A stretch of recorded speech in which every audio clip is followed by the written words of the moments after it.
Assalamualaikum warahmatullahi wabarakatuh. Saya Aulia Nurul Aziza, mahasiswa dari jurusan Keselamatan dan Kesehatan Kerja. Pada kesempatan hari ini, saya ingin menyampaikan materi mengenai penulisan daftar pustaka dalam karya ilmiah. Materi ini penting karena berkaitan dengan keakuratan materi dan juga kevalitan dari sumber data. Apa sih itu daftar pustaka? Daftar pustaka adalah bagian dari karya ilmiah yang berisi semua informasi yang digunakan oleh penulis selama penyusunan tulisan tersebut. Sumber ini dapat berupa buku, jurnal, laporan resmi, kemudian undang-undang, maupun artikel digital. Daftar pustaka ini ditempatkan di bagian akhir dari karya ilmiah, dan tulisan ini menggunakan format tertentu seperti APA, kemudian Vancouver, dan juga ada Harvard.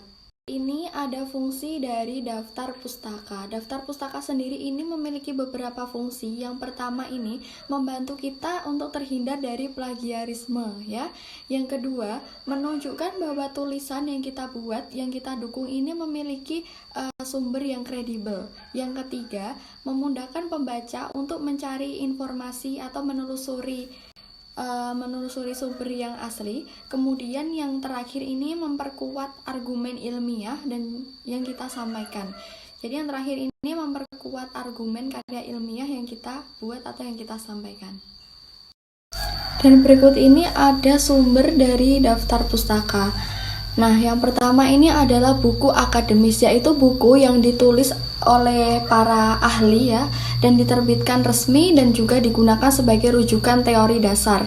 Yang kedua itu ada jurnal ilmiah, yaitu artikel penerbit yang sudah melalui proses penelitian sehingga informasinya ini sudah valid dan akurat, seperti itu.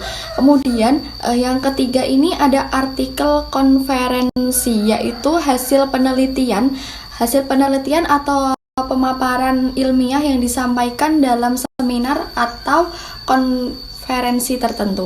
Kemudian yang keempat itu ada laporan resmi. Laporan resmi seperti lembaga atau seperti laporan pemerintah, kementerian, atau organisasi internasional, dan ini membutuhkan.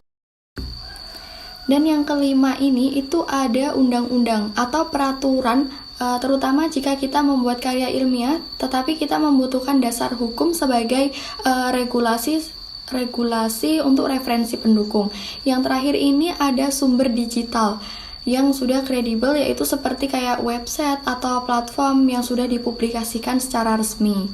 Penting untuk kita memastikan bahwa sumbernya ini memang benar-benar valid dan berasal dari lembaga yang sudah terpercaya. Nah, untuk yang kelima ini itu ada undang-undang atau peraturan. Jadi terutama kita membuat karya ilmiah, tapi kita membutuhkan dasar hukum atau regulasi sebagai referensi pendukung. Nah, yang terakhir itu ada sumber digital, seperti website atau platform yang berisi data ilmiah, artikel institut yang sudah dipublikasikan secara resmi. Dalam penulisan daftar pustaka sendiri, di situ terdapat beberapa format yang sering digunakan. Di antaranya ada APA yang banyak digunakan dalam bidang sosial dan juga kesehatan. Kemudian ada Vancouver, dan ini tuh sering digunakan di bidang medis. Selain itu ada Harvard, ini juga sering digunakan dalam bidang bahasa. Serta ada Chicago Style yang banyak digunakan dalam sejarah dan juga sosial. Jadi dari masing-masing format ini memiliki aturan penulisan yang berbeda-beda, ya, sehingga penting bagi kita penulis untuk menggunakan satu format secara konsisten. Untuk mempermudah penulisan daftar pustaka, kita dapat menggunakan perangkat lunak referensi, di antaranya ada Zotero, Mendeley, dan juga ada EndNote.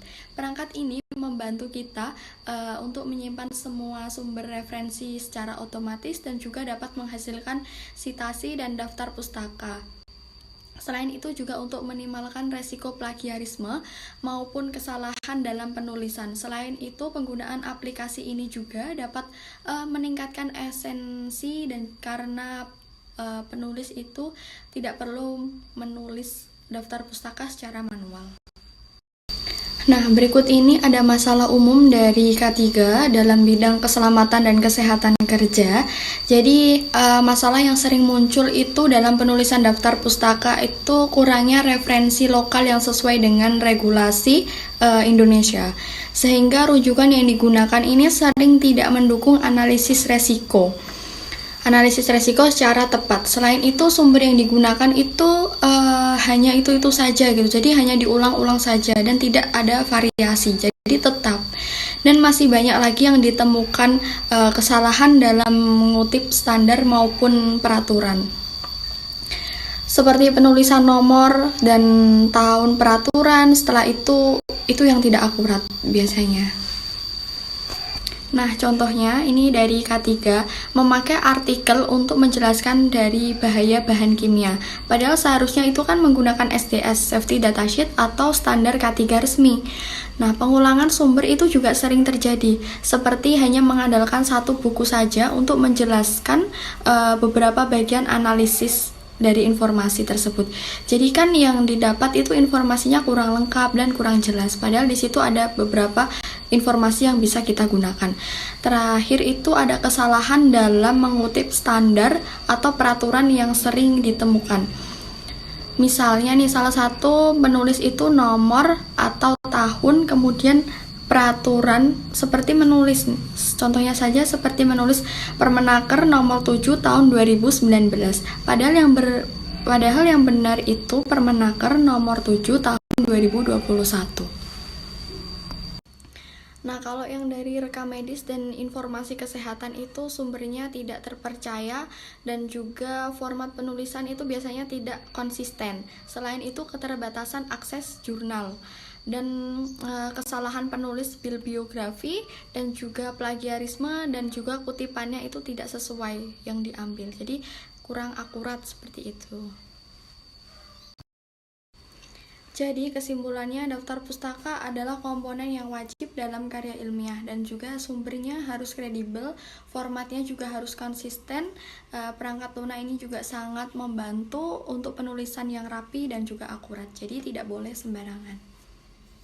Jadi selain itu, penulisan daftar pustaka merupakan bagian yang sangat penting dalam karya ilmiah, memastikan bahwa informasi yang digunakan bersumber dari referensi yang kredibel yang dapat dipertanggungjawabkan.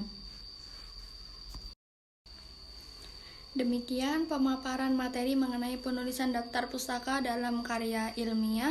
Melalui penjelasan ini, kita dapat memahami bahwa daftar pustaka itu bukan hanya kelengkapan saja, tetapi bagian penting memastikan bahwa informasi yang kita gunakan ini memang benar-benar relevan, jelas, dan dapat dipertanggungjawabkan.